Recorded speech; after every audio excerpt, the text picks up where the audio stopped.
Et salut à tous et à toutes, j'espère que vous allez bien les copains, bienvenue sur la chaîne, bienvenue sur la vidéo du jour. Vous l'avez compris, aujourd'hui on est sur une vidéo que je n'ai jamais fait sur ma chaîne. C'est une vidéo que j'appréhendais un petit peu, je me suis dit je vais le faire un jour. Quelle carte mère choisir ou comment choisir sa carte mère en 2024, parce qu'on est en 2024, mais les cartes mères peuvent très bien être de l'année dernière, il n'y a aucun souci là-dessus. Et que si elles sont fonctionnelles et bonnes, on va les utiliser, on va pas se dire elles sont pas sorties en 2024. Non mais à un moment donné, il faut réfléchir. Donc voilà, c'est quand même un projet les mecs, je vous avoue, j'ai eu du mal à le mettre en place.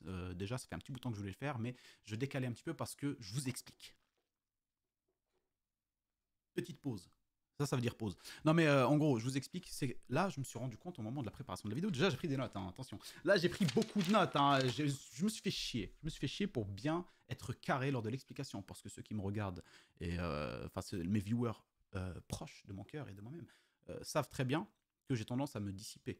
À tout de suite vouloir faire une blague et ne jamais revenir au sujet principal. Ce genre de truc. Tu vois. Et donc, forcément, dans une vidéo comme celle-là, où il faut expliquer comment choisir sa carte mère en 2024, automatiquement, ça me faisait un peu peur. Je me suis dit, bon, tel que je me connais, parce que je m'analyse un petit peu, je pense qu'on s'analyse tous un petit peu soi-même, par exemple dans les toilettes ou sous la douche, c'est vrai, c'est un endroit clair. Bon, frérot, d'accord, les toilettes, ok, tu peux être sur Clash Royale ou Candy Crush Saga, ce qui n'est pas mon cas, je suis plus sur Clash Royale. Mais sur la douche, t'as rien à faire. Donc automatiquement, sous la douche, moi je sais, je réfléchis, je me dis, putain, ouais, c'est vrai qu'il faut que j'essaye d'optimiser ma façon de, tu vois, de pas trop me dissiper et tout. Automatiquement, je me connais, vous le savez, vous l'avez déjà vu sur mes vidéos, je me suis dit, bon, voilà, quand je vais faire cette vidéo-là, ça va être complicado, mec. Et c'est là que je me suis rappelé tout d'un coup que si j'avais su à l'époque, quand j'étais en 6e, 4e, 3e, 4e, quoi ? J'ai pas redoublé pourtant. 6e, 4e. J'ai sauté direct une classe, frérot. Après, je suis revenu en 4e. Tu vois, c'est ça le truc. C'est un boîtier de vitesse, mon parcours scolaire. Non, sérieusement. Donc, en gros, c'était 6e, 5e, 4e, 3e. Et ben, il y avait les dissertations et les commentaires argumentés. Vous vous rappelez de ça ? Il fallait choisir soit dissertation, soit commentaire argumenté. Pour moi, il y avait des gens qui choisissaient facilement la dissertation, d'autres qui choisissaient facilement le commentaire argumenté. J'avais l'impression qu'en gros, il y avait une facilité dans l'un ou dans l'autre, mais moi, je la voyais pas du tout, parce que pour moi, les deux étaient complètement la même chose. Ça me cassait complètement les couilles de le faire. De lire un bouquin, de taper une dissertation, chapitre 1, chapitre 2, ça me cassait les couilles. Mais en fait, je me suis rendu compte aujourd'hui que dans ce genre de vidéo, faire une dissertation, un commentaire argumenté, aide pas mal, parce que ça te permet de quadriller chaque chapitre. Qu'est-ce qu'on va parler ? On va parler de vocabulaire concernant les cartes mères, chipset, socket, etc. Socket. Ce nom de merde. Frère, dès que je dis socket, moi j'imagine tout de suite des chaussettes, tu vois. Mais voilà, donc en gros, ce genre... Et puis après, au fur et à mesure, développer l'argument. Et c'est là où j'ai galère de ouf. Et ça, je le savais instantanément dans ma tête, quand j'ai réfléchi à ce genre de projet. Je me disais, putain, le jour où je vais devoir le faire, frère, ça va être catastrophique. Donc bon courage à vous, les copains. Bon courage à vous, j'espère que ça sera clair. Si c'est le cas, dites-le moi. Si c'est pas le cas, dites-le moi aussi. En tout cas, si la vidéo vous plaît, n'hésitez pas à mettre le petit pouce bleu comme d'habitude. Et si surtout vous avez des questions, n'hésitez pas à les poser en commentaire. On essaie d'y répondre. Il y a pas mal de gens qui y répondent, que je remercie encore une fois à chaque fois. Et je vous ai pas oublié. Laissez-moi juste le temps là, les copains. J'ai bientôt fini les water cooling. Déjà, on a enregistré la vidéo avec Guillaume sur les ventirades. Elle va sortir bientôt. Puis après, je pourrai mettre en place les projets que je voulais mettre en place. Là, en ce moment, je suis overbooké de malade, frère, et en plus de ça, il faut que je prenne des notes, tu vois, t'imagines, ça fait bien 6 mois que j'ai pas écrit, vu que je suis développeur web, moi, c'est... Voilà, je tape sur le clavier, c'est bon. Mais là, gros, je me suis rendu compte qu'écrire, c'est un délire quand même, en vrai. Bon, allez, les copains, on va pas perdre de temps, on va enchaîner. On est déjà à 3 minutes 34 d'intro, c'est très bien. Je vous ai expliqué le concept, voilà, je vous ai expliqué qu'on va voir ensemble. Et puis surtout, je vous ai expliqué et averti que c'est possible qu'on se perde plus ou moins dans l'explication. En tout cas, je vais faire le nécessaire pour que ce soit clair pour vous. Donc, j'imagine que vous êtes dans une situation où vous avez envie de faire votre première config. Donc, si vous n'êtes pas concerné par la vidéo, n'hésitez pas à la regarder quand même. Parce que les informations, normalement, si vous êtes déjà dans le domaine, vous les avez, vous connaissez, etc. Là, c'est vraiment pour les personnes qui ont tendance à flipper quand il s'agit de faire une config parce qu'ils se disent, bon, je vois socket, chipset, B660, B450, B500, il pète un câble, 13e, 12e gène, voilà, DDR4, DDR5, ils vomissent. C'est le malaise. Donc automatiquement, j'essaie d'expliquer ça aujourd'hui. Quand je parle des cartes mères, bien sûr, ça va correspondre à plein de choses autour, donc les compatibilités RAM, processeur, etc., etc. Et il y aura tout ça. Donc voilà, comment aborder la vidéo aujourd'hui, les copains? Je vous ai fait une sorte de petit champ lexical sur lequel on va parler ensemble pour vous donner tous les détails sur les cartes mères, pour que vous puissiez savoir, grosso modo, ce que veut dire telle ou telle chose, comment aborder le projet dans lequel vous allez vous lancer éventuellement pour vous faire votre première config. Et à la fin, je vous ai fait une petite sélection de cartes mères qui, selon moi, sont assez bonnes, donc pour différents budgets et différents sockets, donc notamment Intel et AMD, on y arrivera juste après. Et donc voilà, alors pour commencer les copains, c'est simple, vous êtes dans le projet de vous acheter une config, c'est très simple, hein, on l'a tous fait, je l'ai déjà fait, et il y a tout de suite une chose à laquelle on est confronté, c'est quel processeur mettre. Intel, AMD, Intel, tout ça bien sûr dépendra de votre budget. Alors attention, le budget, c'est simple, c'est le truc qui va faire la diff à chaque fois dans la vie. Il faut le savoir, hein, vous n'allez pas pouvoir gratter des dingueries en mettant le moins de budget possible. Mais bien sûr, il faudra essayer d'optimiser, c'est là où vous allez pouvoir gagner de l'argent en termes d'investissement sur votre config. J'ai chaud, c'est incroyable, ouais, les lumières frérot. Donc je vous disais, le budget, c'est le truc quasiment le plus important parce que c'est ce qui va définir votre choix, en fait. Bon, après, bien sûr, comme je le dis, vous pouvez jongler sur certaines choses pour pouvoir avoir le meilleur choix selon votre budget. C'est très philosophique ce que je viens de te sortir là. Si tu l'as pas compris, c'est que t'es débile. Non, je rigole. C'est bon, j'arrête. Donc voilà, vous choisissez Intel, AMD, c'est là où on va parler de socket. Mais avant de parler de socket, les mecs, laissez-moi vous donner un petit détail qui est selon moi maintenant quelque chose d'important, voire le plus important au moment de la sélection de vos différents composants pour votre config. C'est quelque chose auquel je ne faisais pas attention avant quand j'ai commencé à faire mes premières configs pour moi-même avant de faire ma vidéo, enfin mes vidéos, ma chaîne, etc. C'était mes premières configs à moi pour qu'on puisse jouer avec Guillaume tranquille sur Rust, etc. Il y a quelque chose auquel on ne pense pas, ou en tout cas on n'accorde pas assez d'attention, c'est quelque chose qu'on découvre au fur et à mesure de l'avancée du projet. Et ça m'arrive jusqu'à même très récemment. C'est, on imagine, donc on se dit, bon, on va prendre un boîtier, un boîtier qui est équipé de 3 ventilateurs, on va dire, allez, un exemple Thermaltake par exemple, je vais lui ajouter 3 ventilateurs en haut plus un water cooling, en 3 ventilateurs aussi, donc en 360. Je vais sûrement ajouter un petit LC100, je crois, ou quelque chose comme ça, vous savez, les petits triangles de chez Corsair qu'on met à l'intérieur du boîtier pour que ça fasse plus joli. Et tiens, et si j'ajoutais aussi une bande de LED de chez Corsair aussi, ou Sharkoon, sur le côté du boîtier pour que ça éclaire plus, et en fait vous avez un budget pour faire ça, par exemple. Et ben les gars, il faut absolument penser dès le début, et ça c'est des erreurs que j'ai fait encore et encore jusqu'à maintenant, hein, je le fais, et c'est pour ça que je vous dis dès le début, il faut penser à ça, c'est qu'est-ce que vous allez mettre au total dans votre config, et il faut que vous soyez clair avec vous-même et votre projet. Il ne faut pas commencer à partir en sucette comme ce que je suis en train de faire là actuellement dans la vidéo. Non, sérieusement, bon, voilà, c'est quelque chose vraiment de très précis, parce que c'est ce qui va vous permettre aussi de choisir la bonne carte mère. Et la carte mère, vous n'allez pas pouvoir, on va dire, en fait, ça vous évitera de dépenser certains sous-sous dans des trucs inutiles. Si vous achetez 10 ventilateurs avec un contrôleur hub USB en plus, plus un water cooling qui demandera un emplacement USB 3.0 sur la carte mère, etc., etc., tout ça va faire que votre choix de carte mère va dépendre de tous ces composants. Si vous ne faites pas attention à ça, vous allez vous retrouver avec une carte mère qui n'a pas assez d'emplacement RGB par exemple pour les ventilateurs, RGB pour les petits trucs voilà, qui s'allument à droite à gauche, ce que vous voulez mettre ou pas. Vous allez vous retrouver avec une carte mère qui n'a pas assez par exemple de prise justement, enfin de connectique USB 3.0 pour pouvoir brancher tout ce que vous avez envie, c'est-à-dire votre contrôleur USB, le hub pour les ventilos, par exemple chez Corsair, etc., etc. Donc tout ça, il faut vraiment le mettre à plat dès le début, avant de choisir même votre carte mère. Parce que si vous choisissez votre carte mère selon votre budget, vous vous dites, moi j'ai que 100 € à mettre dans ma carte mère, je vais prendre celle-là, carte mère X, et que derrière, dans votre tête, vous imaginez, parce que vous avez mis que 100 € dans la carte mère, ça va vous allouer votre budget pour plus de ventilateurs, plus de RGB, plus de choses, et ben les gars, vous allez peut-être vous retrouver face à une galère. Vous n'allez pas pouvoir brancher tout votre bordel sur votre carte mère. Donc vraiment, mettre dès le début le projet en place. Qu'est-ce que je compte faire? Quel boîtier je vais prendre? Combien de ventilos il est équipé? Est-ce que les ventilos se branchent en série ou pas pour pouvoir avoir un seul câble à la fin et le brancher sur un CH fan 1 par exemple, ou est-ce que derrière je vais me retrouver avec des ventilos qui ne se branchent pas en série et je vais devoir les brancher chacun indépendamment l'un de l'autre sur la carte mère, donc il vous faut plusieurs CH fan, etc. Donc c'est pour ça que je vous dis dès le début, calez bien ça, et comme ça vous saurez direct en ayant calé ça quelle carte mère choisir, et après vous allez pouvoir jongler avec votre budget. Là, donc ça, c'est vraiment le truc le plus important pour moi avant d'arriver au socket. Donc le socket, après, c'est là où vous choisissez donc Intel ou AMD. Le socket, en gros, c'est ce que vous voyez sur la petite carte mère, là où on cale le processeur. Donc c'est ce qui va être relié à la carte mère, au disque dur, à la carte graphique et au RAM directement. Derrière, on entend toujours socket et chipset, et c'est là où on rentre dans le chipset.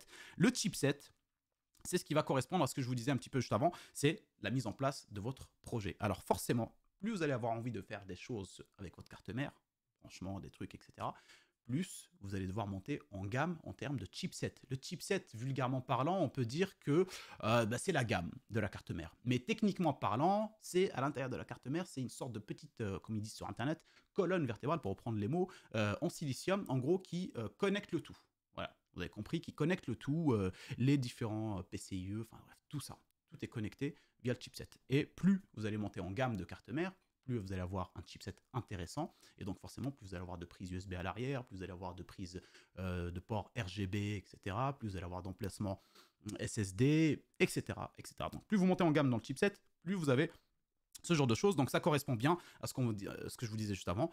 Donc c'est la mise en place de votre projet. Donc là, quand vous avez tous ces trucs-là en tête, vous allez pouvoir choisir donc votre socket et votre chipset. Donc le socket Intel AMD, LGA 1700 pour Intel, par exemple. On va être sur la 12e, 13e et 14e gêne en LGA 1700. C'est ça qui est bien, c'est que ça vous permet quand même de pouvoir faire de la 13e gêne, 14e gêne sur de la DDR4 sans aucun souci. Par contre, AMD, à l'inverse, le AM4, c'est très bon. Enfin, on va dire, pour moi, c'est le meilleur rapport qualité-prix. Si vous êtes en entrée de gamme et que vous n'avez pas envie de vous ruiner, vous allez vous retrouver avec une config moins chère en prenant une carte mère AM4, donc pour du AMD, plutôt que Intel. Par contre, si vous passez sur de la DDR5, ça va être plus intéressant chez Intel. Ou en tout cas, enfin, une nouvelle gêne, genre 12e, enfin 13e gêne par exemple, 14e gêne, vous allez vous retrouver avec une config qui peut potentiellement vous coûter moins cher qu'une nouvelle gêne chez AMD. Donc ça dépendra, comme je vous l'ai dit, de vous et de votre budget. Mais en tout cas, sachez que lors de votre choix, il faudra vraiment mettre ça dès le début en place et choisir. Donc, est-ce que vous voulez passer donc AMD AM4, donc DDR4 ou AM5 et forcément être sur de la DDR5. Et donc, pour le coup, vous allez payer le truc un peu plus cher. Vous avez choisi votre socket tranquillement, donc vous avez choisi Intel ou AMD. Et là, donc voilà, selon votre budget, comme je vous ai dit, vous avez choisi vos chipsets. Et je vais vous lister un petit peu les chipsets, les copains, histoire de savoir grosso modo ce qu'on a. On a de l'entrée de gamme, on a du mid gamme et du haut de gamme. Bien sûr, on en a plein. Et là, pour le coup, je ne vais pas tous les lister. Il y en a pour du gaming, d'autres pour du multimédia, d'autres pour l'entrée de gamme, vraiment utilisation classique. Et le haut de gamme qu'on retrouve aussi. Donc voilà, en général, les chipsets, vous les voyez quand on parle de carte mère, sur les bons plans, voilà, c'est les noms B650, B550, etc. Et donc par exemple, en l'occurrence, ici, je vais essayer de vous lister un petit truc que j'ai pris en note tout à l'heure. Dans les entrées de gamme, chez Intel, on va retrouver les B660, B760, qui vont être très bien pour du gaming multimédia polyvalente, plutôt bien. Vous avez les mid-gamme qui vont être orientés gaming et aussi très professionnel. Donc si vous avez envie de faire du montage, des choses comme ça, vous allez vous en sortir très bien avec les mid-gamme de chez Intel. On est sur des sockets, par exemple les H610, H670 et H770. On a pas mal de cartes chez ASUSTUF, très bon modèle, dans les H670 par exemple. Et vous avez les hauts de gamme. Les hauts de gamme, bien sûr, donc là, le chipset haut de gamme, comme je vous l'ai dit, vous allez bénéficier d'1 million de connectiques. Alors bien sûr, bien faire attention à ne pas en prendre beaucoup trop. Voilà, c'est là où je vous dis, il faut vraiment jongler avec tout ça pour essayer de vous en sortir avec le meilleur rapport qualité-prix. Et donc, le haut de gamme chez Intel, on est sur les Z690 et Z790. Et là, ça va vous permettre, par exemple, d'overclocker vos processeurs. Voilà, chose qui n'est pas faisable avec ceux que j'ai listés juste avant. Sauf cas exceptionnel, si je ne connais pas, n'hésitez pas à me reprendre en commentaire. Mais en tout cas, de ce que je sais, voilà, il faut vraiment donc les Z690, 790 pour l'overclocking, etc.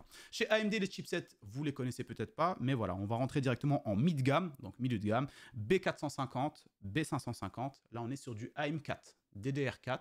Voilà, chipset AM4. On peut mettre du 3600, du 5600, 5600X, 5800X. Voilà, tout ça en AM4. Et si vous montez en gamme directement haut de gamme chez AMD, vous avez les X470, X570 en AM4, donc pour ceux qui veulent la DDR4. Là pareil, vous allez pouvoir overclocker votre processeur AMD. Et si vous avez envie de passer sur les AM5, donc nouvelle génération en DDR5, vous avez les chipsets B650, X670 et X670E. Ils sont complètement fous avec les noms. Donc voilà, ça c'est les chipsets les copains. Et comme je vous l'ai dit, ça c'est ce qui va pouvoir vous permettre, donc selon votre budget, de monter dans les gammes. Plus vous montez dans les chipsets et plus vous allez avoir une carte mère avec des possibilités plus intéressantes. Voilà, ça c'est les choses qui sont les plus importantes selon moi, à savoir, je check très rapidement histoire que je n'ai pas oublié quelque chose d'ultra important. Je pense que non. Oui voilà, petit point. Voilà, la suite, du coup, tout simplement, c'est pas que j'ai oublié, mais c'est la suite. Comme je vous l'ai dit, la compatibilité, voilà, là vous avez fait votre choix et on imagine que selon votre budget, vous avez choisi ce que vous avez envie, mais en général, ce qu'il faut savoir, c'est que entrée de gamme, mid-gamme, il faut quand même vérifier. Je dirais plus entrée de gamme, parce qu'en général, les mid-gamme, surtout en DDR4, etc., il n'y a aucun souci, mais vérifiez la compatibilité des RAM avec des fois, vous avez des modèles de RAM qui vont être mieux sur du AMD, d'autres mieux sur du Intel. Des fois, les deux fonctionnent tout aussi bien. Donc, vérifiez ça quand vous faites le choix de vos RAM par rapport au processeur, donc au socket que vous avez choisi. Et surtout, par rapport à la vitesse d'horloge de votre carte mère par rapport à la RAM. Ça veut dire, si vous prenez du 3600, est-ce que votre carte mère elle va pouvoir accepter le 3600. Est-ce que son max, c'est pas 2400, par exemple, tu vois, pour certaines B450, par exemple. Donc voilà, c'est quelque chose qu'il faut savoir. Et puis après, dernier point qu'il faut savoir aussi, c'est le format. Et là, bien sûr, le format va venir vous aider dans votre budget. Si jamais vous n'avez pas un grand budget sur la carte mère elle-même et que vous avez envie d'avoir quand même un chipset assez intéressant en termes de gamme, et si vous prenez donc un format classique, donc ATX, vous allez vous en sortir avec un billet un peu plus gros. En général, vous allez pouvoir, en général, je dis bien, vous allez pouvoir garder un peu de, faire des économies si vous choisissez des formats, des cartes au format réduit. Donc bien sûr, tout dépendra du chipset, etc. Dans tous les cas, vous avez des formats réduits qui coûtent extrêmement cher, mais voilà, c'est bon à savoir, vous prenez des formats réduits. Donc on est sur 3 formats qui, selon moi, sont les plus intéressants dans le monde du gaming, dans notre monde à nous, hein, parce que le reste, on s'en bat un peu les couilles, parce qu'il y en a tellement des formats. Donc on est sur le format classique ATX, vous avez le micro ATX et le mini ATX. Le micro ATX, j'ai déjà eu affaire à ça. Mini ATX, moins, mais 2024, justement, je me suis intéressé, je me suis dit, je vais faire 2 configs. Sûrement que je ferai gagner, je vous en parlerai au fur et à mesure du temps quand ça arrivera. Une en micro ATX et une autre en mini ATX, donc petite parenthèse, hein, et parce que je trouvais ça intéressant de faire une config très très compacte, etc. Et donc je sais que parfois il y a des gens parmi vous qui vont choisir donc mini ou micro parce que justement le budget les oblige, ou d'autres qui vont choisir ça, mais parce qu'ils ont envie de faire une config full compact, full optimisée et au meilleur rapport qualité-prix. Ça, c'est quelque chose qu'on peut clairement comprendre. Pour savoir, grosso modo, donc après tout ça, ce que ça peut vous coûter en général, donc sur les différentes cartes mères, donc c'est une moyenne que je vous donne comme ça. En entrée de gamme, quand vous êtes sur du AMD en AM4, ça veut dire que vous allez partir sur de la DDR4 et les gènes précédentes de AMD en termes de processeur, vous allez vous en sortir avec, donc en faisant un choix, hein, comme je l'ai dit, donc sur des micro, mini ATX, etc., vous allez vous en sortir à moins de 100 € pour une carte mère. Bien sûr, vous n'allez pas pouvoir mettre un processeur de dingue dessus. Voilà, le but c'est que si vous n'avez pas de budget pour une grosse carte mère, vous n'aurez pas forcément un budget pour un gros processeur. C'est ça le truc. Parce que si tu prends un gros processeur et que tu réduis le budget de la carte mère exprès pour pouvoir prendre un gros processeur, ça n'a aucun sens. Parce que ta carte mère ne va pas pouvoir exploiter les performances totales de ton processeur. Donc c'est vraiment, voilà, moins de 100 € pour l'entrée de gamme. Sur Intel en DDR4, ça peut monter un peu plus malheureusement. Donc si on prend la DDR4 AMD, DDR4 Intel, on peut s'en sortir pour moins cher sur du AMD. Par contre, si on prend DDR5, on rajoute juste DDR5 AMD, tout court, et ben Intel peut les battre sur les prix parce que Intel en DDR5, les cartes mères sont un peu moins chères et surtout le plus intéressant, c'est que si tu veux absolument passer sur la nouvelle gêne d'Intel, donc 13e gêne, 14e gêne, donc LGA 1700 en soi, toujours le même socket, et ben tu n'es pas obligé forcément de changer les RAM, tu n'es pas obligé de passer en DDR5, chose qui n'est pas possible avec les cartes mères AM5, donc socket AM5, pour AMD. Si tu veux passer sur la nouvelle gêne, donc Ryzen 7000 AMD, tu es obligé de passer sur de la DDR5, et donc forcément, les cartes mères DDR5 et la RAM DDR5 va te coûter un peu plus cher. C'est pour ça que sur cette nouvelle gêne, donc en DDR5, enfin en tout cas nouvelle gêne Ryzen 7000 surtout, tu perds de l'argent, on va dire, si tu passes sur la nouvelle gêne, sauf si, bien sûr, tu as absolument le budget et que tu vas absolument passer sur la nouvelle gêne d'AMD. Mais en gros, ce que je veux dire par là, c'est qu'il y a des gens qui pensent que la DDR4 est morte et qui veulent absolument... Non, vous pouvez très bien vous faire des bêtes de config, on est très loin de la DDR4 morte. Donc en gros, voilà, les prix vont être plus intéressants sur de la DDR4 chez AMD, et en AM4 en tout cas, et si jamais vous voulez passer absolument sur AMD en DDR, en Ryzen 7000, ça va être plus intéressant chez Intel. Donc pour le coup, les cartes mères mid-gamme, pensez grosso modo en moyenne à entre 100 à 150 €. Voilà, ça peut largement suffire pour avoir une très bonne config moyenne gamme. Et si vous voulez une carte mère haut de gamme, donc les Z700, 690, pardon, 790, etc., et ben celle-là, pour le coup, ça va vous coûter... franchement 150 €, c'est le minimum, et là on est vraiment sur du basique, et faut monter très haut, ça peut très vite monter au-delà de 200, 250, 300 et autres, donc ça peut très vite coûter très cher. Donc ce qu'on va faire là les copains, on va enchaîner ensemble, je vais vous faire une petite liste très rapide de cartes mères que j'ai choisies, qui selon moi sont très bonnes pour les différents budgets et différents projets. Donc ça dépendra de ce que vous avez envie de faire, ou surtout ce que vous pouvez mettre en termes d'argent. Je vous donnerai aussi les détails par rapport aux processeurs qui peuvent éventuellement aller avec très rapidement, et normalement ça sera à la fin de cette petite vidéo. Je voulais vraiment, voilà, vous donner tous les détails avant de choisir votre carte mère. J'espère que ça a été clair. En tout cas, je pense que oui, j'ai donné... Normalement, moi, je suis assez satisfait de moi-même, là. Donc, je vous avoue, parce que la vidéo, il faut savoir une chose. Attention, avant de continuer, là. Avant de continuer les refs. Parce que des fois, vous avez l'impression, comme ça, je suis là, je vous parle. Attends, je fais ça. Hop, petite lumière. je vous parle et tout. Et celle-là, je l'ai recommencé 3 fois déjà. Ben oui, mon gars, je l'ai recommencé 3 fois parce qu'entre un truc à droite à gauche, une blague et tout, des trucs comme ça. Tout à l'heure, j'ai fait la même chose que ça. Je suis parti sur les cartes mères pour vous les montrer. Après, j'ai remis la caméra en full size et j'ai oublié de la remettre. Tu vois. J'ai oublié de la rebaisser. Et j'ai parlé des cartes mères et tout. Et après, je regarde et je me dis, wesh, il n'y a que ma tête là. Il n'y a que ma tête. J'étais choqué. J'étais choqué. Donc voilà, j'espère en tout cas que pour le coup, vous avez toutes les informations, que ça a été clair pour vous par rapport aux cartes mères. Comment en tout cas choisir sa carte mère avec toutes les informations techniques qui peuvent vous aider à mieux comprendre ce que vous allez acheter. Et donc on va commencer par la première carte mère. Et ici, on est sur un chipset B550M et un socket AM4. Ben voilà, là tu vois, tu peux plus comprendre facilement le truc. Et on est donc en DDR4. Là, voilà, vous êtes sur du socket AM4, donc vous êtes sur du AMD en ancienne gêne, là pour le coup. Et là, vous avez une petite carte mère à 92 € au format donc micro ATX. Micro ATX ou mini ATX, à chaque fois je confonds. Alors attendez, je vais regarder vite fait sur le petit truc rappel que j'ai noté là sur le côté. Hop.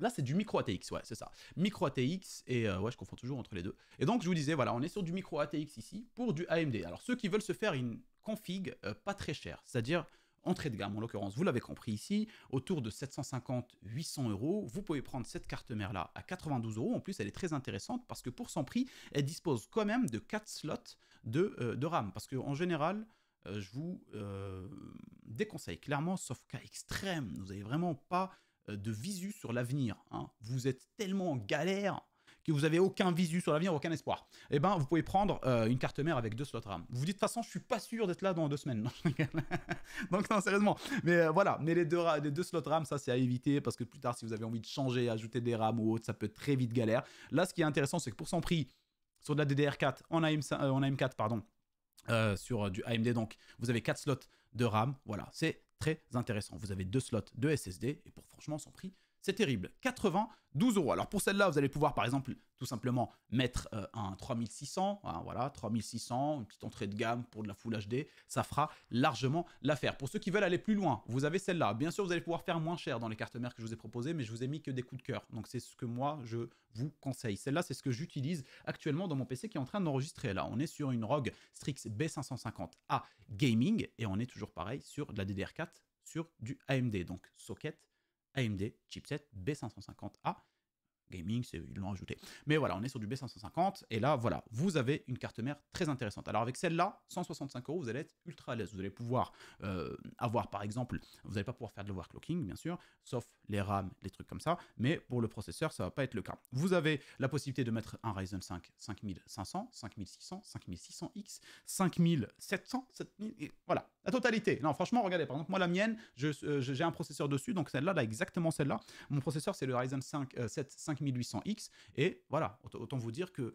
ce milieu de gamme là, il vous permet presque d'être dans le haut de gamme en fait. Vous êtes vraiment avec de très bonnes performances. C'est pour ça que je vous dis franchement, allez vraiment trop loin dans les cartes mères. C'est vraiment parce que vous avez envie de dépenser votre argent ou alors vous êtes un fou du bidouillage et vous avez envie de faire des overclocking de dingue. Là, je peux comprendre. En général, le mid-gamme, c'est ce qu'il vous faut. Pas besoin d'aller plus loin. Vous avez aussi la version donc B550F, pareil de chez ROG Strix. Toujours un peu dans le design donc un peu précédent, hein, mais là voilà, elle est en couleur noire, 173 € pour le coup, pareil, AM4, donc DDR4 aussi, et puis voilà, donc 173 €. À vous de voir, ça c'est vraiment pour ceux qui veulent se lancer sur le mid-gamme comme ça, là, en AMD. Pour ceux qui veulent aller plus loin, là on va passer tout de suite sur la DDR5. Je me dis inutile de rester sur de la DDR4 sur AMD si on veut rentrer dans le haut de gamme. On va tout de suite prendre la B650 Gaming Plus Wi-Fi de chez MSI à 193 €. Alors vous allez pouvoir retrouver plus cher aussi. Voilà, moins cher j'ai pas trouvé, en tout cas moins cher intéressante j'ai pas trouvé. Là on a la Wi-Fi etc à 193 € et avec ça voilà, vous avez une vitesse d'horloge qui peut aller jusqu'à 6000 MHz, donc tranquille pour les RAM, il n'y a aucun souci et vous êtes sur les Ryzen 7000, les AM5, obligatoirement, je rappelle, DDR5.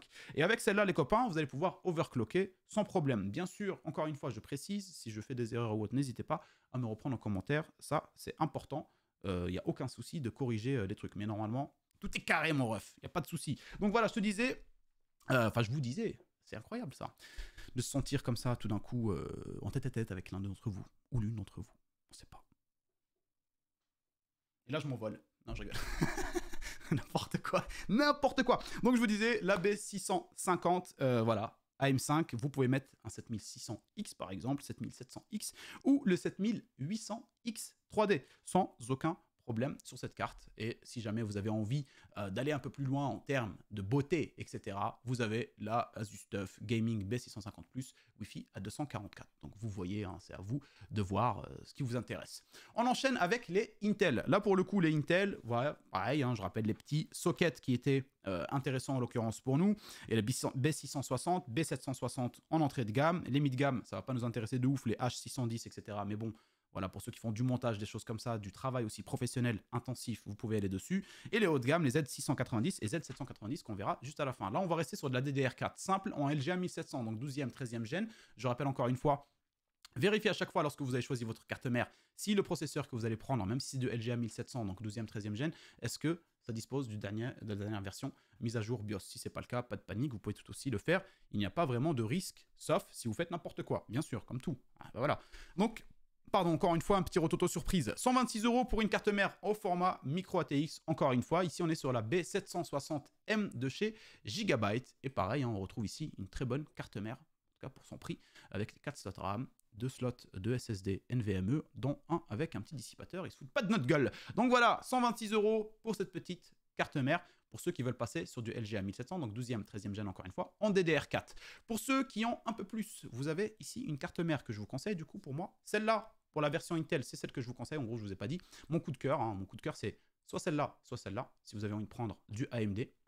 Inutile de passer sur du AMD en DDR5 et les AM5. Pour l'instant, pour moi, ça vaut encore largement le coup de rester sur celle-là. Si vous passez sur du Intel, celle que je vous conseille, c'est celle-là. On est sur donc Asus TUF Gaming B760 Plus Wi-Fi D4. D4, ça veut dire DDR4. Donc voilà, vous êtes sur du LGA 1700 et elle est à 179 €. Très belle carte mère, voilà. Super même carte mère, Wi-Fi fournie à 179 €. En plus, actuellement, il y a un petit coupon de 5 € de remise. Bon, bah, on en profite, hein, pourquoi pas. Pourquoi pas.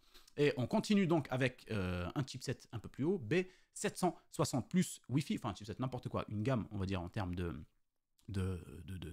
carte mère, surtout la technologie, je raconte n'importe quoi, la technologie donc de cette carte mère là, pour ceux qui veulent justement passer donc chez Intel LGA 1700 mais absolument être en DDR5, vous avez la B760 Plus Wi-Fi en DDR5, tout simplement, ils ne se sont pas pris la tête. Donc là il y a écrit DDR4, hein, mais on est sur de la DDR5, vous inquiétez pas, ça c'est parce que c'est Amazon qui, voilà, les mecs qui bossent là-bas, ils se branlent les couilles un petit peu. Mais voilà, donc pour le coup, non c'est pas vrai, je rigole, ils doivent bosser je pense. T'en penses quoi toi? Je pense, hein. Mais en tout cas celui qui a mis ça là... ça doit être sûrement un mec de chez Asus, hein, je pense. Hein. En fait, c'est même pas le mec d'Amazon. Il faut vraiment que j'investigue là-dessus. Ouais, je pense que c'est un mec d'Amazon. D'Asus, pardon. Vous en pensez quoi, vous? La vidéo est en train de partir en couille, là, je pense. Je suis en train de le sentir. Vous en pensez quoi, vous aussi, encore une fois? Ça part en couille, là, ou pas? Donc voilà, je vous disais, les gars, DDR5 pour celle-là. 205 €.